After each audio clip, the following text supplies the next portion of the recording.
कक्षा 10वीं गणित अध्याय 3 की प्रश्नावली 3.1 का प्रश्न क्रमांक है दूसरा कि क्रिकेट टीम के एक कोच ने 39 रुपये में 3 बल्ले तथा 6 गेंदें खरीदी। बाद में उसने एक और बल्ला तथा उसी प्रकार की 2 गेंदें रुपये 1300 में खरीदी। इस स्थिति को बीजगणितीय तथा ज्यामितीय रूपों में व्यक्त कीजिए। तो यदि हम क्रिकेट टीम के एक कोच ने 3900 में 3 बल्ले तथा 6 गेंदें खरीदी हैं, तो एक बल्ले का मूल्य अपन x रुपये माने और एक गेंद का मूल्य y रुपये माने। तो माना क्रिकेट के एक बल्ले का मूल्य रुपये x है तथा एक गेंद का मूल्य रुपये y है। अब यहाँ फर्स्ट शर्त है, जो फर्स्ट शर्त, तो यहाँ क्या पूछा है कि 3 बल्ले तथा 6 गेंदें कितने में खरीदी हैं? 39 रुपये में। कि एक क्रिकेट टीम के एक कोच ने 39 रुपये में 3 बल्ले तथा 6 गेंदें खरीदी। जब एक बल्ले का मूल्य x रुपये है तो 3 बल्ले का मूल्य कितना हो जाएगा? 3x। एक गेंद का मूल्य है y रुपये, तो 6 गेंदों का हो जाएगा 6y। अब 3 बल्ले और 6 गेंदें कितने में खरीदी? 3900 में। तो 3 गेंदें यानी 3 बल्ले यानी 3x धन 6 गेंदें यानी 6y कुल कितने में खरीदी हैं? 3900 रुपये। अलग अलग भी लिख सकते हैं कि एक बल्ले का मूल्य रुपये x, इसलिए 3 बल्लों का मूल्य बराबर 3x। थोड़ा और बड़ा हो जाएगा सवाल। अब पूरे समीकरण में यहाँ 3 का भाग दे दें। यहाँ 3 बल्ले और 6 गेंदों का मूल्य 3900 है। अब पूरे समीकरण में 3 से भाग जा रहा है तो भाग दे दें पूरे समीकरण में। 3 से भाग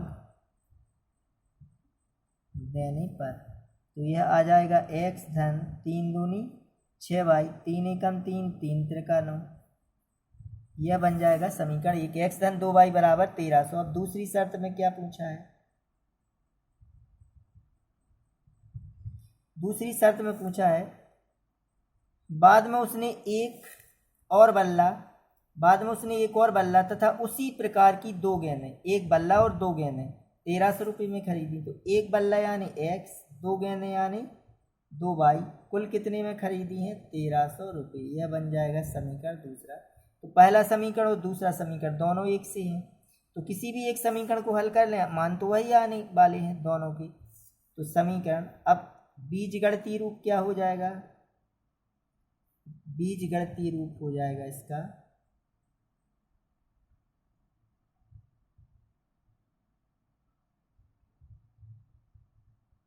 तो समीकरण 1 व 2 आए हैं, यह है बीजगणितीय रूप। x धन 2y बराबर 1300 और x धन 2y बराबर 1300। यह पहला और यह दूसरा। अब हमको ग्राफीय विधि में हल करना है, इसका आलेख खींचना है। तो ग्राफीय विधि या आलेख यहाँ के ज्यामितीय रूपों में व्यक्त करना है, बीजगणितीय और ज्यामितीय रूप। तो ज्यामितीय रूप किस प्रकार दर्शाएंगे? ज्यामितीय रूप में तो इसमें अपन पहला समीकरण लेंगे 1। तो समीकरण 1 से समीकरण 1 क्या है अपना? x धन 2y बराबर 1300। यह x यह y।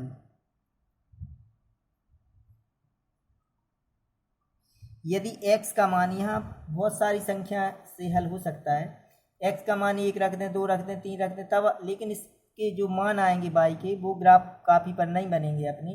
तो अपन 400 या 500 600 इस प्रकार के मान रखें। x का मान यदि हम 500 रख दें, क्योंकि इसके अनंत मान हैं जहाँ से यह रेखा जाती है, तो यह तो अनंत कोई भी मान रख दें तब भी हल होगा। लेकिन अपन को यह देखना है कि यह ग्राफ काफ़ी पर अंकित हो सकें। तो x का मान यदि हम 500 रख दें, 500 का पक्षांतर कर देंगे तो 1300 में से 500 घटेंगे 800, 200 2 से कट जाएंगे तो बचेंगे 400। तो समीकरण 1 में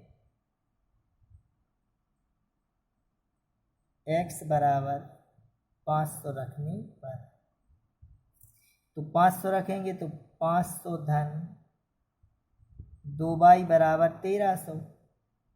500 का कर देंगे पक्षांतर तो 2y बराबर 1300 ऋण 500। तो 2y बराबर आ जाएंगे यहाँ कितने? 800। तो y बराबर 800 बटे 2 यानी आ जाएंगे कितने? 400।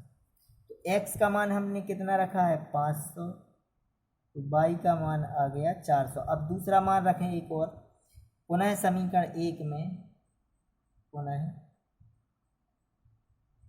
समीकरण 1 में x बराबर, अब 500 की जगह यदि हम 600 रख दें तो यहाँ बचेंगे 500, 2 से कट जाएंगे तो 250 आ जाएंगे, ताकि बटे में ना आए अपन 300 रख दें। यहाँ x का मान यदि हम 300 रख देंगे तो इस साइड पक्षांतर हो जाएगा, तो बचेंगे कितनी 1000, 2 से कट जाएंगे तो यहाँ 300 रख दें।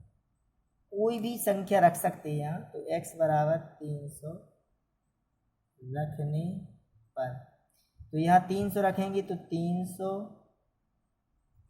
धन 2y बराबर 1300, 300 का हो जाएगा पक्षांतर 1300 ऋण 300, तो यहाँ कितने आ जाएंगे 1000, तो y बराबर आ जाएगा 1000 बटे 2, तो y का मान आ जाएगा 500।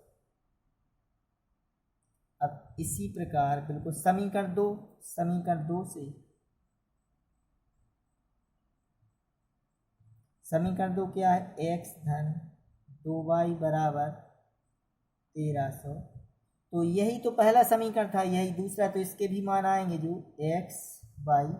अब फिर से नहीं निकालना है क्योंकि समीकरण दोनों एक से हैं, समान है। तो यहाँ x का मान कितना है 500, तब y का मान 400, x का 300 तो y का मान 500। तो यह दूसरा समीकरण और है पहले समीकरण के जो बिंदु है, तो 500 और 400। अब इसको हम ग्राफ कॉपी पर देखें,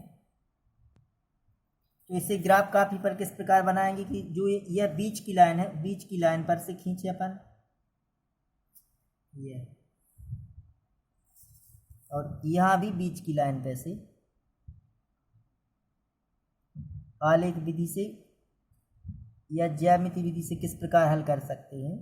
तो यह हो गया x और यह हो गया x डैश, यह मूल बिंदु 0, इसके निर्देशांक 0, 0 यानी मूल बिंदु को o से दर्शाते हैं।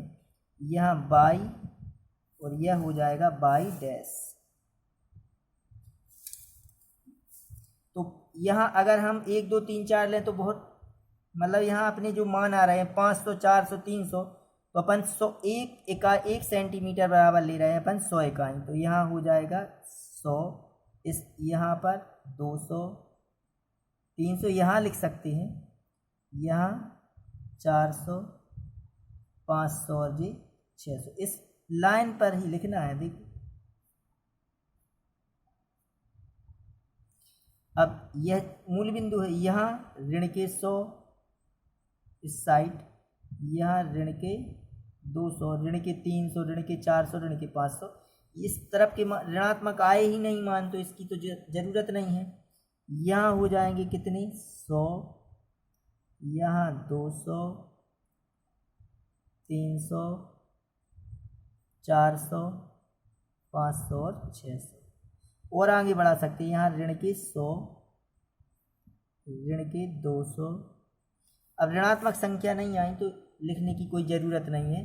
तो पहला समीकरण का ग्राफ के जो बिंदु हैं वो है 500 और 400, x का मान 500 और y का मान 400, तो x का मान 500, तो यहाँ x में 500 यह बिंदु हो गया, और y का मान 400 कहाँ है पर है, y का मान 400, तो यहाँ 400 की यह लाइन आएगी और 500 की यह लाइन, यह बिंदु मिल जाएगा अपन को यहाँ पर। यह कौन सा बिंदु है 500, 400। अब दूसरा बिंदु देखें, दूसरा बिंदु है पहले समीकरण में x का मान 300 और y का मान 500, x का मान 300 और y का मान 500, तो यह 500 की लाइन यह 300 की जाएगी, तो यह मिलेगी इस बिंदु पर। देखो यह यहाँ से एक लाइन आई है और यहाँ से यह हो जाएगा 300, x का मान y का मान 500। अब इस बिंदु को और इस बिंदु को अपन को मिला देना है।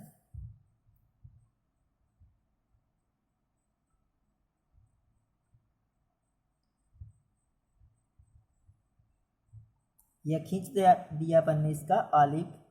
अब दूसरा समीकरण है, दूसरे समीकरण के भी यही बिंदु हैं, तो अब दूसरे समीकरण के यही बिंदु हैं, तो इसको फिर से मिला दें। तो यह दोनों रेखाएं एक दूसरे को कितने बिंदुओं पर प्रतिच्छेद करती हैं? अनंत बिंदुओं पर प्रतिच्छेद करके जा रही हैं। तब इस समीकरण के अनंतः अनेक हल होंगे। जो समीकरण युग्म है इसका, उसके अनंतः अनेक हल होंगे, क्योंकि दो रेखा एक दूसरे को अनंत बिंदुओं पर प्रतिच्छेद करके जा रही हैं इन बिंदुओं पर। तो इसके हल, यदि दोनों रेखाएं केवल एक बिंदु पर प्रतिच्छेद करें तब तो एक और केवल एक ही हल होगा। यदि दोनों एक दूसरे को प्रतिच्छेद ही ना करें, यानी समांतर जहाँ रेखा, तब कोई भी हल नहीं होगा। और यदि एक रेखा गई है जहाँ से वो उसी रेखा पर से दूसरी रेखा जाए, तब वह रेखा पहली वाली रेखा को अनंत बिंदुओं पर प्रतिच्छेद करके जाएगी, तब उसके हो जाएंगे अनंतः अनेक हल। तो इसमें इस समीकरण युग्म के क्या हो गए? अनंतः अनेक हल। अपन लिख देंगे कि चूंकि आलेख, चूंकि दोनों समीकरणों के आलेख, चूंकि यहाँ लिख दे रहे दोनों समीकरणों के आलेख एक दूसरे आलेख समपाती रेखा प्रदर्शित करते हैं। समपाती रेखाएं प्रदर्शित करते हैं, इसलिए रैखिक समीकरण युग्म के रैखिक समीकरण युग्म के अनंतः अनेक हल है। अनंतः अनेक हल है। इसका तीसरा क्वेश्चन है कि 2 किलोग्राम सेव और 1 किलोग्राम अंगूर का मूल्य किसी दिन ₹160 था। एक महीने बाद 4 किलोग्राम सेव और 2 किलोग्राम अंगूर का मूल्य ₹300 हो जाता है। इस स्थिति को बीजगणितीय तथा ज्यामितीय रूपों में व्यक्त कीजिए। तो माना 1 किलोग्राम सेव का मूल्य हो जाएगा ₹X तथा 1 किलोग्राम अंगूर का मूल्य ₹Y। तो फर्स्ट शर्त है इसकी कि 2 किलोग्राम सेव, जब 1 किलोग्राम सेव का 1x है तो 2 किलोग्राम सेव का 2x। 1 किलोग्राम अंगूर का मूल्य कितना है? Y। यह दोनों कितने में आएंगे? ₹160 में। यह पहला समीकरण। इसके बाद दूसरी शर्त है, जो दूसरी शर्त में पूछा है कि 4 किलोग्राम सेव यानी 4x और 2 किलोग्राम अंगूर यानी 2y बराबर कितने हैं? ₹300। यह तो इसमें 2 का पूरा भाग जा रहा है इस समीकरण में, तो पूरे समीकरण में 2 से भाग देने पर, 2 का भाग देंगे तो 2x धन 2 का भाग यहाँ देंगे तो y, यहाँ 2 का भाग 2 एकम 2, यहाँ हो जाएंगे 10, 2 पंचे 10 और यह 0। यह बन जाएगा समीकरण 2। अब इन दोनों समीकरणों को अपन को हल करना है। तो जो कि बीजगणितीय रूप है इसका, बीजगणितीय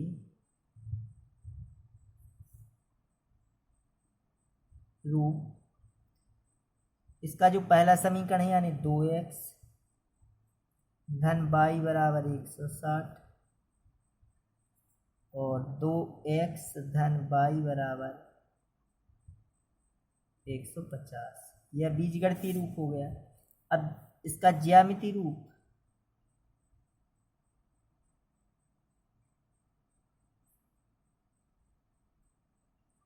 तो ज्यामितीय रूप में आलेख विधि से हल करते हैं। तो पहला समीकरण है अपन समीकरण 1 से, समीकरण 1 है कितना?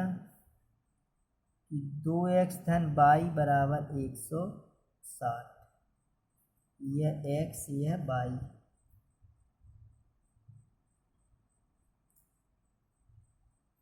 x का मान यहाँ रखें अपन, तो यहाँ अगर 160 है, 1 रख दें तो वो तो 158, तो फिर ग्राफ काफ़ी में परेशानी होगी अपन को। तो यहाँ 40, 50, 60 इस प्रकार के मान रखें अपन कि x के, तो x का मान यदि हम यहाँ 50 रख दें, 20-20 का अंतर लेंगे तो 50 दूनी 100, तो y का मान आ जाएगा 60। तो यहाँ x का मान कितना रख दें? 50। तो समीकरण 1 में x बराबर 50 रखने पर, तो 2 गुणित 50 धन y बराबर 160, 50 दूनी 100 धन y बराबर 160, 160 100 का हो जाएगा पक्षांतर, तो y का मान आ जाएगा 60। पुनः समीकरण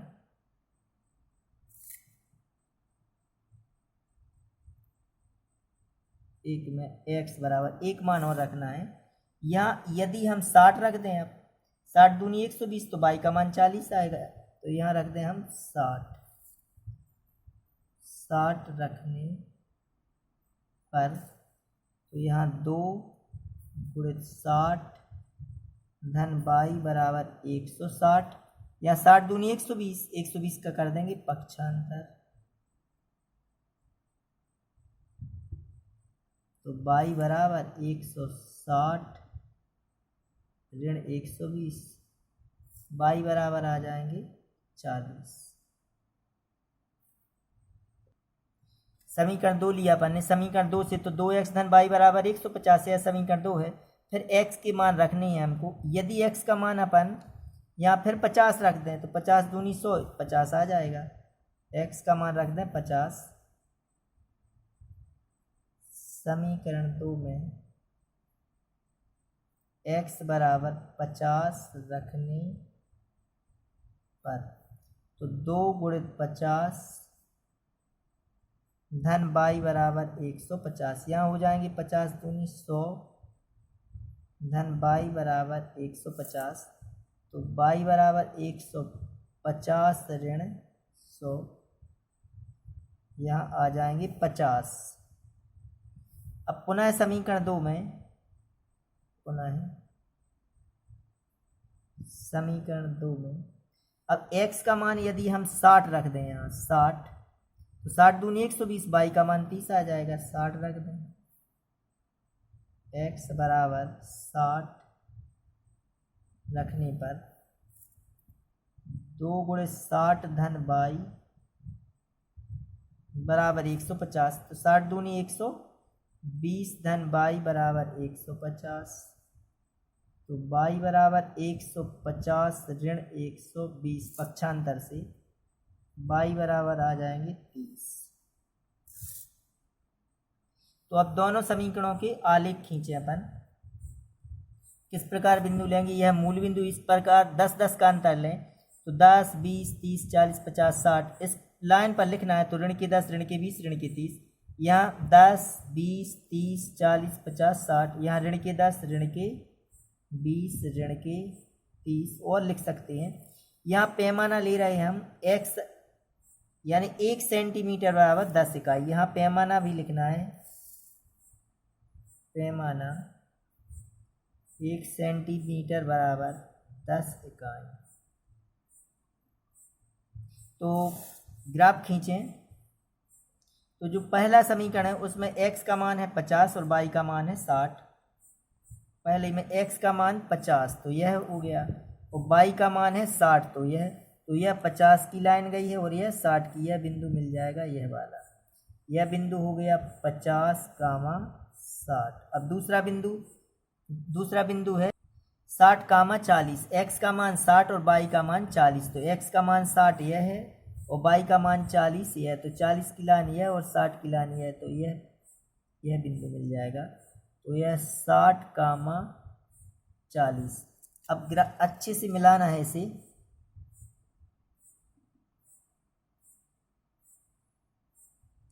यह पहले समीकरण का ग्राफ है। अब पहला समीकरण x, कहीं भी जगह हो वहां लिख देना है मान x धन 2y या 2x धन y, 2x धन y बराबर 160। इसी समीकरण का ग्राफ है यह। अब दूसरे समीकरण के जो बिंदु हैं 50, 50 और 60, 30, 50, 50, तो x का मान 50 और y का मान भी 50, तो यह बिंदु मिलेगा यहाँ से यहाँ, यह वाला बिंदु। यह कौन सा बिंदु हो जाएगा? 50, 50। दूसरा बिंदु है 60, 30। x का मान 60 और y का मान 30, तो 30 की लाइन यह गई और 60 की है, यह बिंदु हो जाएगा 60, 30। इस बिंदु और इस बिंदु को अपन मिला दें अच्छे से,